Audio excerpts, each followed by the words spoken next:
And we're back. Hey, everybody, it's Darren Carter, the party starter. Darren, a.k.a. Darren. I got fitness trainer to the stars, author of many books, comedian, producer, good friend. Here he is, Stevie D. That was it? I should just keep going. I got 12 more credits. I know. Yeah. Isn't it funny? Because you don't want to just boil it down to one thing, because then you're like, oh, you're the personal trainer guy, or you're the author guy, or you're the Trans Am dude, or you're the, Jack of all trades, master of none. And it depends on who I talk to is what I push more. Yeah. And as you know, because you and I talk a lot, I don't push the fitness because that's been part of my life for 30 plus years. So it's not like a fad for me. It's just part of my lifestyle. Yeah. Eating and drinking, I'm going to exercise. But you can tell that people just started, they're like, oh man, my tries are sore. They just want you to ask, why are your tries sore? But I don't even think about it. I don't even like to talk about it too much, but you're one of the few comics that are really health conscious. You work out, brother. You're out there swinging the tires and I see you on the farm and I like that you're being creative during the quarantine where a lot of people are like, well, the gyms are closed. I guess I don't know what to do. But you got to be creative. And you are, man. You're out there doing push-ups. Thank you. It's funny.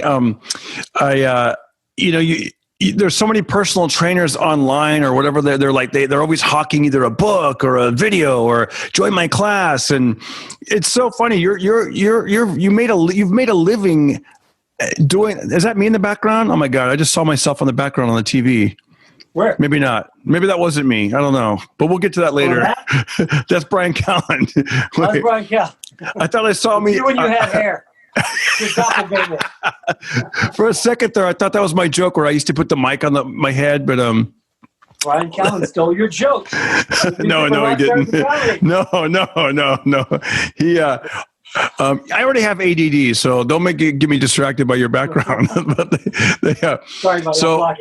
Yeah. Thank you.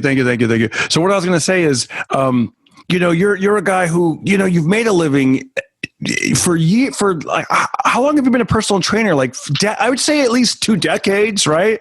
Like, why you ever gave up the fitness business where, a lot of comics do the road and, that's the grind and that's the hustle and that's how you get your chops.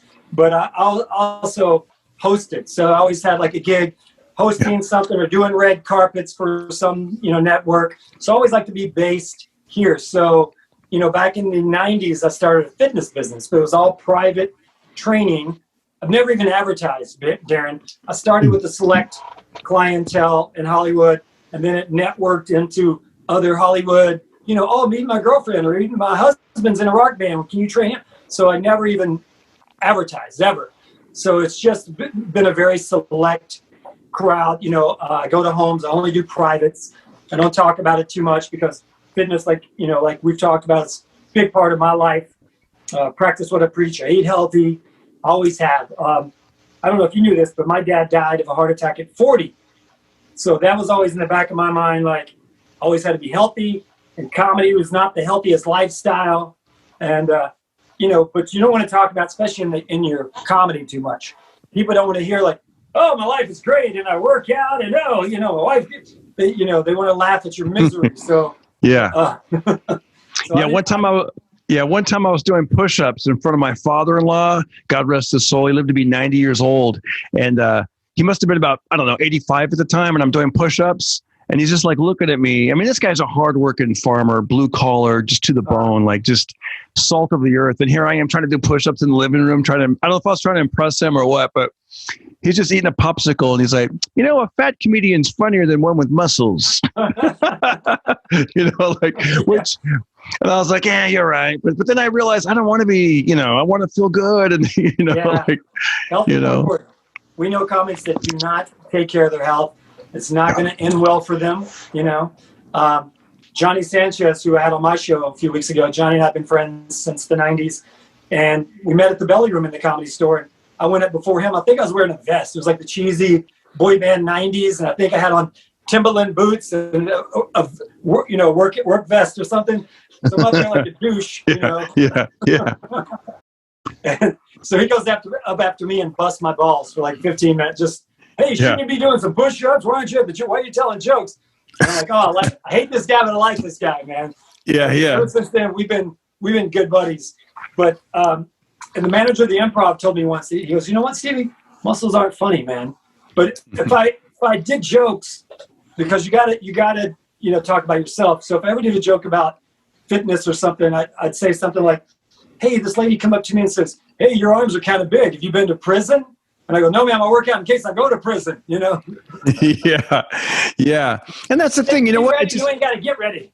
Yeah. And it all depends on how you dress, like what you just described. Like that's probably something a person does when they're younger or, and as experience goes by, you're like, I don't need to do it. And then what's cool is if you get, into a certain age, like when you're like 65 or 70, then you bring back the vest with the muscles and everyone's like, oh my gosh, that little old man is so buffed and shredded, we just can't do it from certain ages. And it's like, Well, my son was working out yesterday. He's going to be Spider-Man for Halloween, but like the new Miles Morales, the thin Spider-Man, I don't know if you've seen, I'm sure your son has the new one, and the kid's really thin, and my son's kind of muscular, and so he's been like working out, and he's like, I want to lean out, Dad. So yesterday he downloaded an app and he's working out. So I go in and go, hey, you want me to show you any form on it? He goes, no, I have an app. I go, I know, but I kind of been doing this for like 30 years. I kind of, if you have any questions on form or what muscle group you want to isolate, he's like, no, I'm just watching it, just going by the app, I'm good. He's like, yeah, Dad, just to get skinny, you just got to listen to like emo music and sit in a corner and, brush your bangs out of your eyes. Like, hey, Dad, I'm very sensitive. And because stress makes me lose weight. I'm really, we're going to get to, hold up what you showed me earlier. We're going to get to that in a little bit, but show me that little bag of tricks you have. What I show? Oh, so like today I was in Holmby Hills Park in Beverly Hills area. And, so if I have like a little break, I live way out here in the valley, as you know. So if I'm on that side of the hill and I have a break, I always have a bag of tricks. I have a gym will travel. So I travel with this gym, and now dumbbells are really hard to come by. It's hard to find dumbbells, especially during the quarantine. But what's really safe on your joints are these resistance bands. So, I'm sure you're familiar with these. Oh, yeah. Different levels. But they usually come with this little sleeve like this.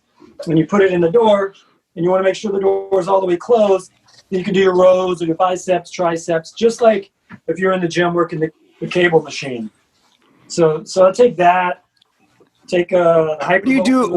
What do you do before you get to that? What do you do if you don't have a door, like for those bands? And this goes back here to massage the.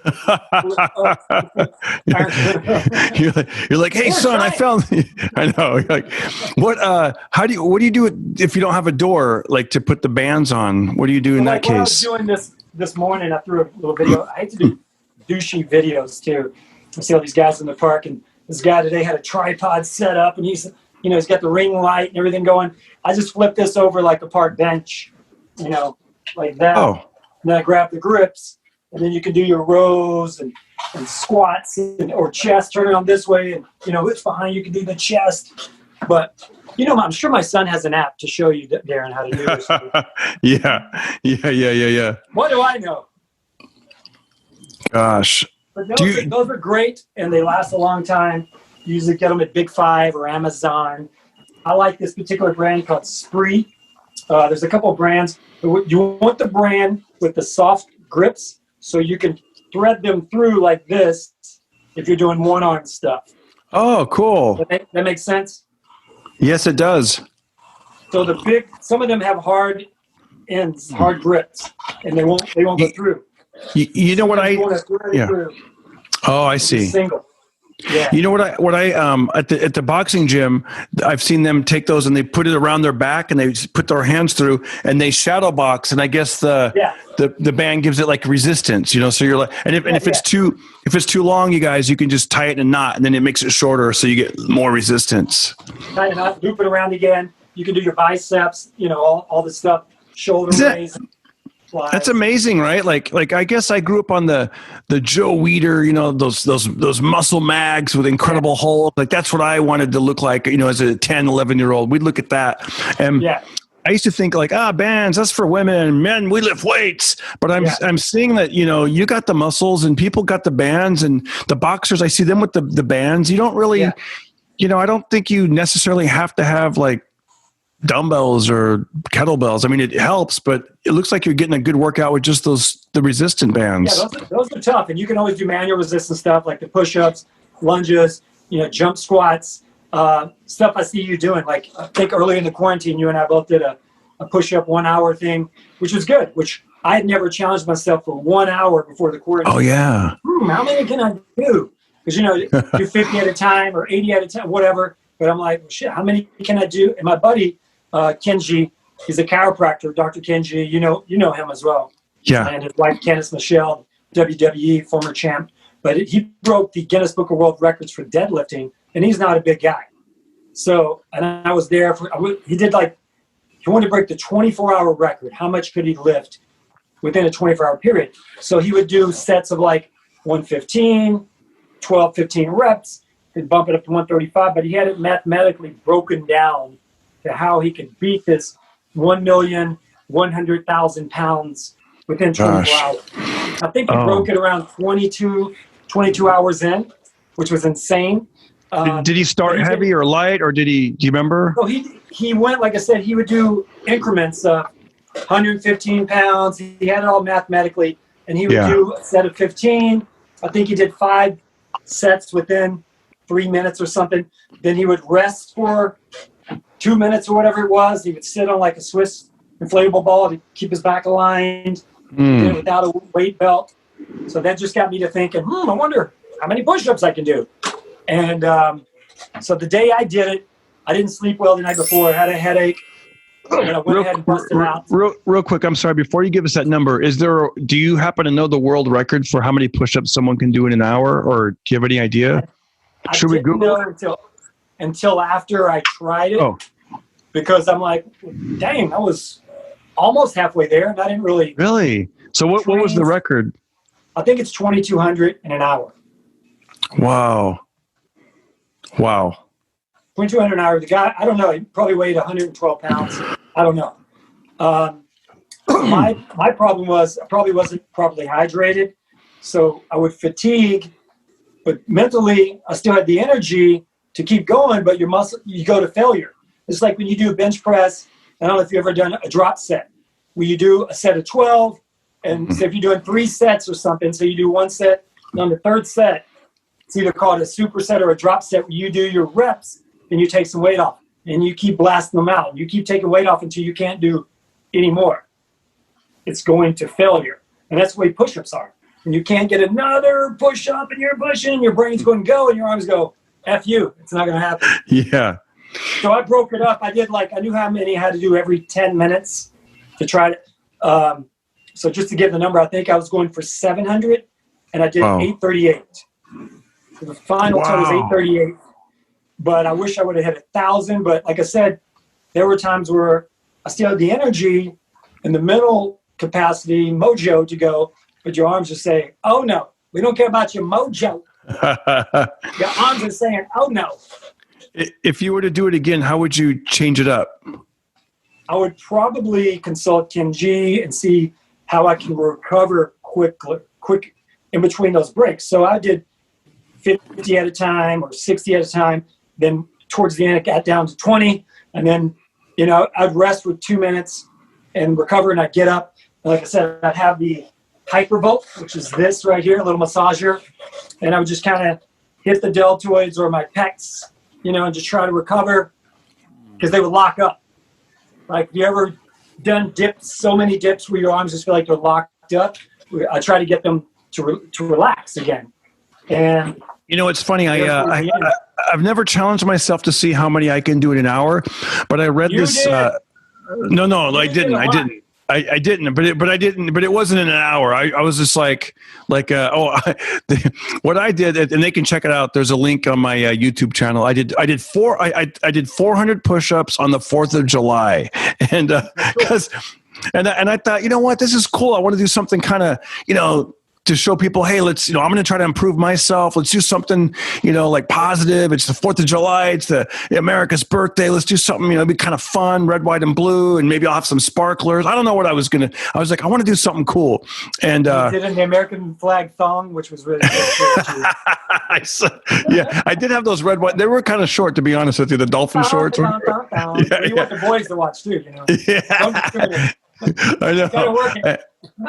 And I was like, it was funny. I did it at the farm. I actually did them on a tractor tire, a big old tire. Like I put my hands on the tire and I'm like, I made sure I went down all the way till the tire hit my chest. And I didn't really have to be honest with you, I had almost like no plan. It was just like, I just pictured, 1,000 push-ups on the 4th of July. And I thought, that's too many push-ups. And then I thought, 500 push-ups. I'm like, I don't like the way that sounds. And I thought, you know what? 400 push-ups on the 4th. It has a ring to it, And it's still out of my comfort zone because I'd never done 400 push-ups before. So I did it. I had a blast. I told jokes in between.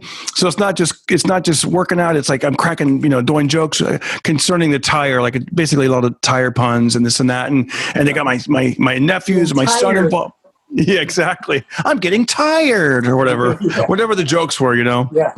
But here's my point.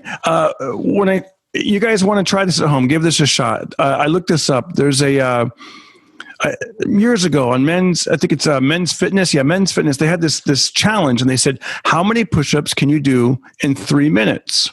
And they said the clock keeps going so you can rest as long as you want. But at the end, how many push-ups can you do? And so here's how they break it down. Okay. They said if you can do 55 push-ups in 3 minutes, you're below average. If you're 55 to 74 push-ups, you're average. 75 to 99 push-ups, you're good. 100 to 110, excellent. And last, 111 or more, you're extraordinary. So my goal is to one day be extraordinary.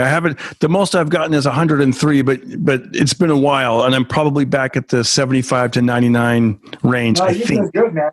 You think I'm doing good? Yes. You're in great shape. I mean, I've known you a long time, and since you took up boxing, that's amazing cardio. You can jam on that rope now. I see you with the jump rope. Yeah. I did. Well, now I have the bicycle, and so I've been riding the bike, dude. I love riding the mountain bike so much that I don't even. It's nothing to me to because I like listening to the radio or podcast or calling a friend and just I'm out there and it's like, it's not even like exercise really. It's and that's the key, I think, right? Doing something you love and then you'll just keep doing it. You won't even, as opposed to. Think about it. Yeah. Right. Good escape. And I like your style, how you wear your cap and then the helmet on top, the cap. And, it's funny.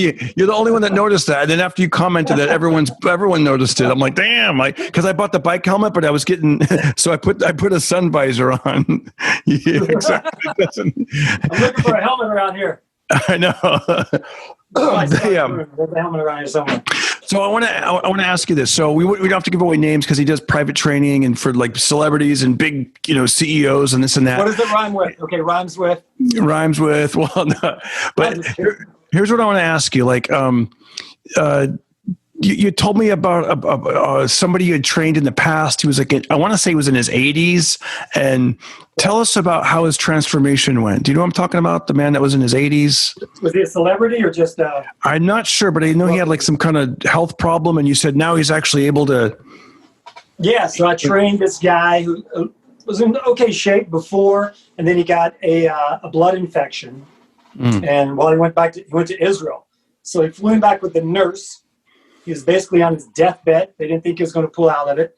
I actually bumped into him at a coffee bean out here, and he had a nurse with him, one of his sons, and he was in a walker thing that you turn around and sit on.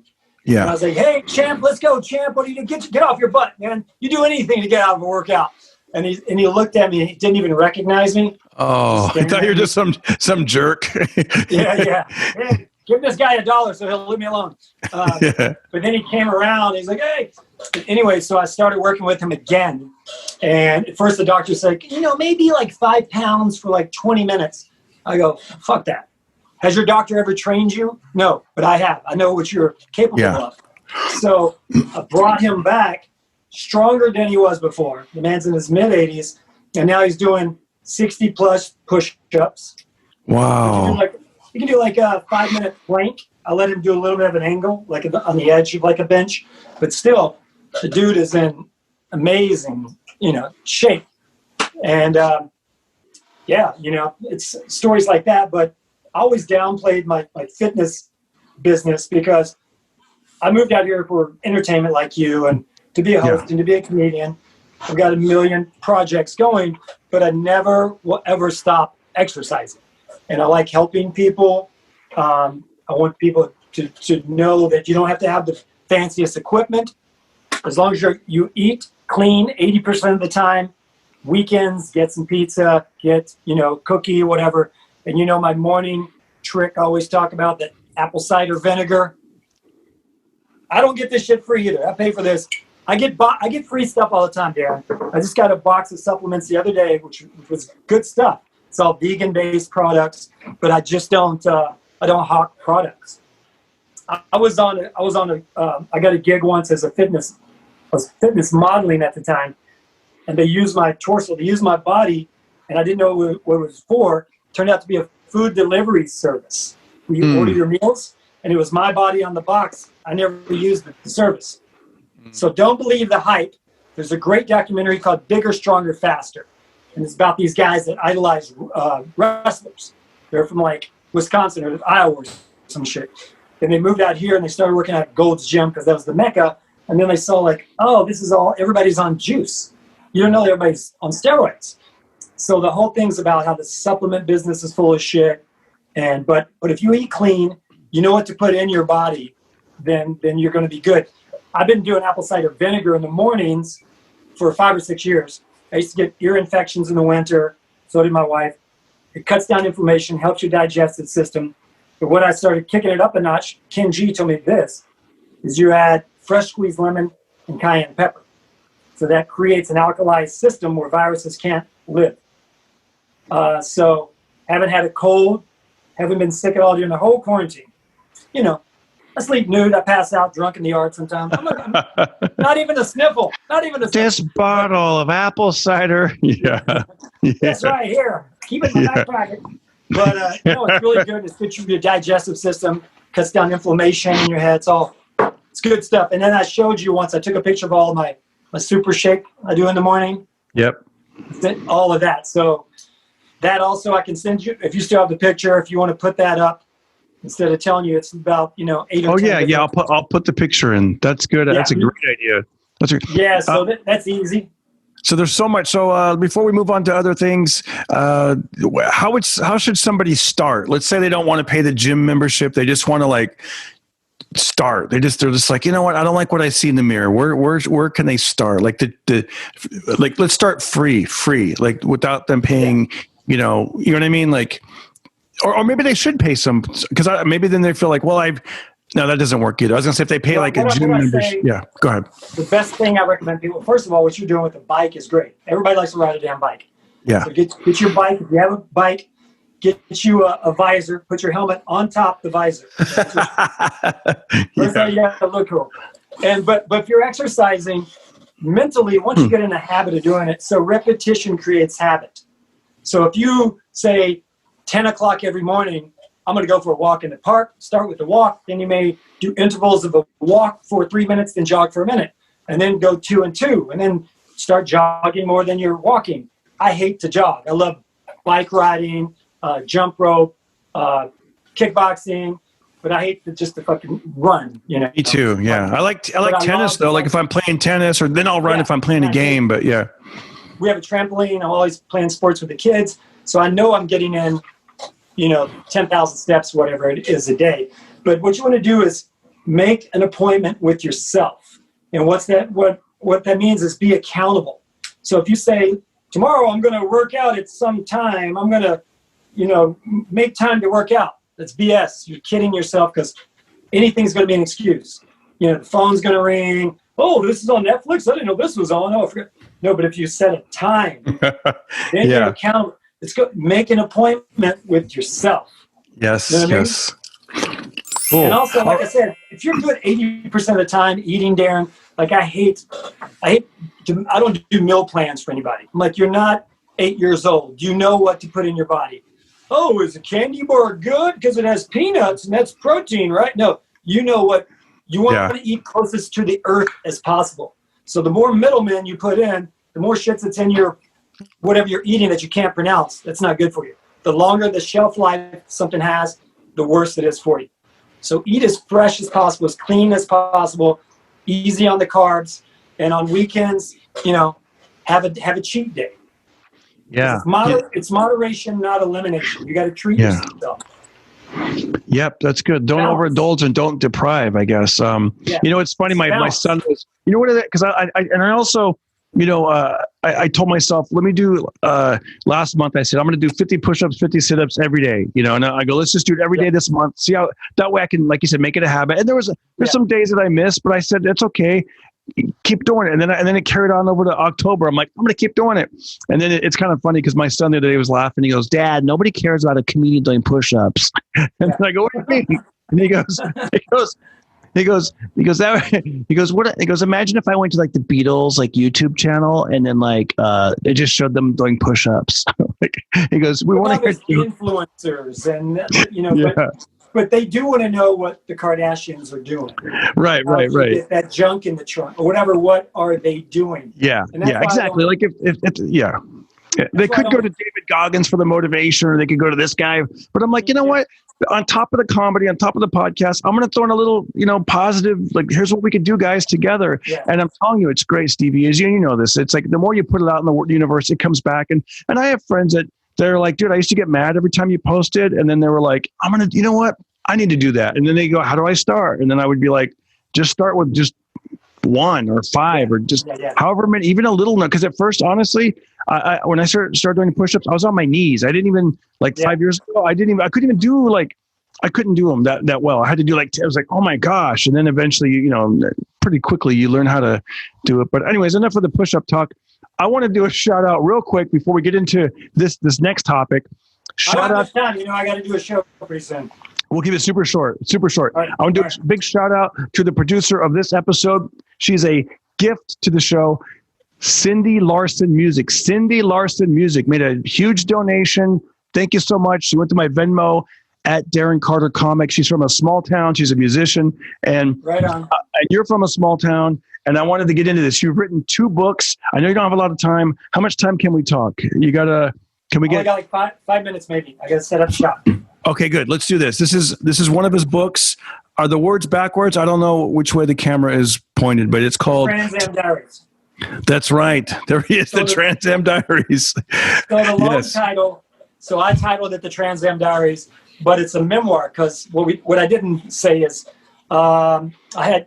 At the age of 44, I was diagnosed with prostate cancer, which the average age is 74. And even though I ate organically, exercised, it was a shock. So anyway, my twisted comedy mind, I'm like, hey, I got cancer. Let me write a funny book. Because I hate bum out cancer books. I didn't want to talk about cancer unless it was in a funny light. Luckily, I recovered, all clear now. But I had such a crazy, some of my backstory. Grew up in Kentucky, hillbilly, single mom, poor, food stamps. My dad was in jail, fighting, raising hell all the time. Came out here on my own with 2 suitcases and an Elvis movie poster. And that's why another reason I'm so excited. I'm about to interview Elvis's bass singer here in just a few minutes. But, Heck yeah. We're going to ask him for his son Austin how low he can get. Ask him his low. Ask him what his lowest note is, and also what his highest note is. Okay. So I wrote the Trans Am Diaries. It's called A Hillbilly's Road Trip, stand-up comedy to cancer and back again. This is hilarious. Yeah. Yeah. So it's just a funny memoir. I just want to say every time I pick this book up, there's always a fascinating story. And then, like you said, they do take a turn. Like today, I picked up one of the chapters I was reading. You were on your way to LA and you're saying, don't ever drive the route through Texas. It's 15 hours and you're passing all these signs. Do you remember that part? You're passing hitchhikers or something? Yeah, they say, don't pick up a hitchhiker. And then crazy son of a bitch in an orange suit. pick me up. I'm going to kill you at the next truck stop. I'm like, oh, shit. Said, don't pick up hitchhikers. But even your sign said, don't pick you up. I can't pick you up. Even your plan was interesting. Like you had these two buddies. You're like, we're going to move to LA, and one I want to say he was a lifeguard. The other was a male dancer. And yeah. Dude, that story took a turn real quick. It was like so many things. Like that people died. So many people have died, and a brother, a father, best friends. But I just keep on picking. You got to keep picking yourself back up. And I've been, the Lone Ranger out here, the lone wolf for a long time. When my friends went back years and years ago, I never had a plan B. So when I grew up, Darren, I only wanted to move. I only wanted to be on TV, hosting. I love variety shows. I just want to make people laugh and feel good. And, I've always been involved in music and jokes and dancing. Yeah. When I first moved out here, Darren, you probably know this because I post crazy videos sometimes. I had a Kentucky waterfall. I had the mullet, the Rocky Sweet Billy Ray Cyrus sweet mullet. And I got booked to be a featured dancer, not a regular dancer, Darren. I got paid $45 a show to dance on the party machine. And a feature dancer is when they set up the shots around you. Stevie, won't you? And I was like, I made it, man. Look at me. I'm making $45 to be on TV. That's awesome, man. That's great. Do you still dance or no? And do your kids think you dance cool? Well, at the beginning of the quarantine, we were doing the TikToks. And then I thought, like, okay, now we're gonna have practice at 5:00, and I'm putting gaffer's tape down. I'm blocking. There's no like that. Yeah. Pull back, pump the brakes a little bit. we have apps to show us how to dance, Dad. We don't need you to have apps. Yeah, exactly. Dude, I know my son, like I'll try to give him advice and he doesn't go to the apps, but he goes to the YouTube channel and he's like, I'm like, but I'm at the point now where I'm learning from him on certain things. I'm like, how did you do that? And he's like, it's really easy, Dad. And he's just like, it's great, man. He's 13. I know your son. You got your daughter. It's like, listen, I know we're running out of time. Thank you for stopping by. Next time, I want to talk about both books. What's your new book coming out? Do you have a title? Yeah. So the new one, the Chronicles of a Hollywood Hillbilly, and it's all just funny stories. And I took more time with this one, even though this one surprisingly did very well. Went to number 6 on Amazon, comedy memoirs. They put me in Times Square. It was like crazy shit. Like I didn't expect anything. Yeah. I'd even be telling my wife as I'm writing it, going through the cancer and the recovery, and I'm like, I'm writing a book, and she's like, okay, sure you are. I'm like, no, I'm gonna write a book. And she's like, well, even if it's just like a little diary, that's okay, because it'd be like something to show our kids someday. Even if it's a Facebook post. Yeah, whatever, just like a little blog. It's still cute, and you wrote it. So I just got super, super lucky.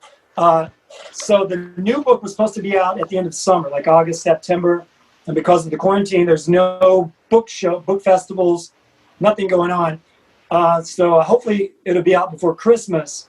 And I'm excited about that because it's all funny shit. I don't have to talk about cancer. Don't have to talk about, working out, ACV, any of this shit. Just funny stuff.